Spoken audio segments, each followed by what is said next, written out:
yamde jeeɗiɗi silmaji capan tati woni Dakar lamorde Sénégal waktuji ɗiɗi fawi hen to Paris lamorde France. Amadou Barouba.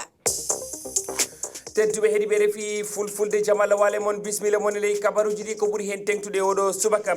to leydi Mali ko hande capantati lewru jeegom ɓuuru hitande nde gonɗen happumo pelle dawro ɗe hokkano laɓɓina jawdi ndi laamu hokkunoɓe ɗi duuɓi 25 cakkitiɗi timmata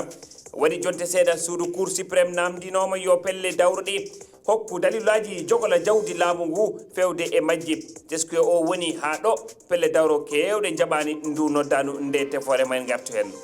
sandarmaɓe iwarinaɓe nanganoɓe waɗi yontere accitama ɓe na tolni e sandarmaɓe joyo ɓe duttima e ɓesguji mabɓe ko yarlitiɓe kiwal gendi hono VDP en nangunoɓe ɓe warti habitude lamorde leydi ndi Sénégal to woli mawɗi jaruɗi hendu kañum e wami waɗi jamma aljuma no wiyeta setto funnangue rewo leydi ndi e nder diwe Tambacounda e Matam bonondaji kewɗi waɗi koɗorɗe kewɗe jani laawi taƴi ɓesguji ɗi no gondi e ganuma kañum e jungoƴa e o saaha ɓe noddi ballal laamu tedduɓe bisimilla moon on calmina moon juuramon jettama bisimilla moon e ley kabaruji ɗi hande ko altine balɗe capantati lewru jeegomo ɓuuri hitande ujunnaji ɗiɗi e 25 lewru caggal nde golle pelle dawro Mali dartina suudu ñawirdu cour suprême towdu leydi ndi noddino pelle ɗe laɓɓina kalis keɓaɗo e ballal laamu fewde e majje e nder duuɓi 25 e jawtuɗi ɗi ko adi capantati hande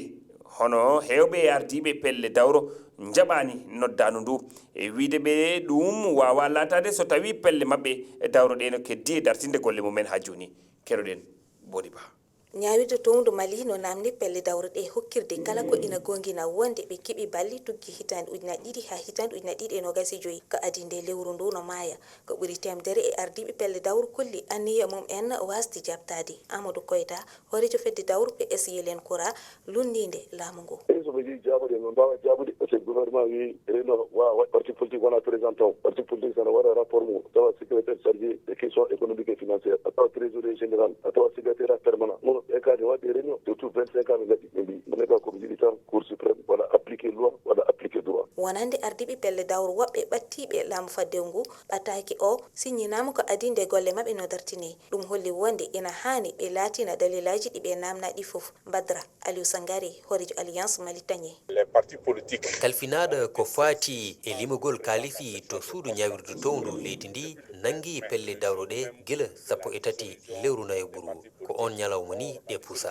ko suudu ñawirdu townu ndu fiifi ɓataki o ngam gonɗindi balle faade pelle dawroɗe ete ɗum ko haade pelle dawroɗe e fuseedi ko ɗum waɗi ɓataki o fewna e hooreɓe pelle ɗe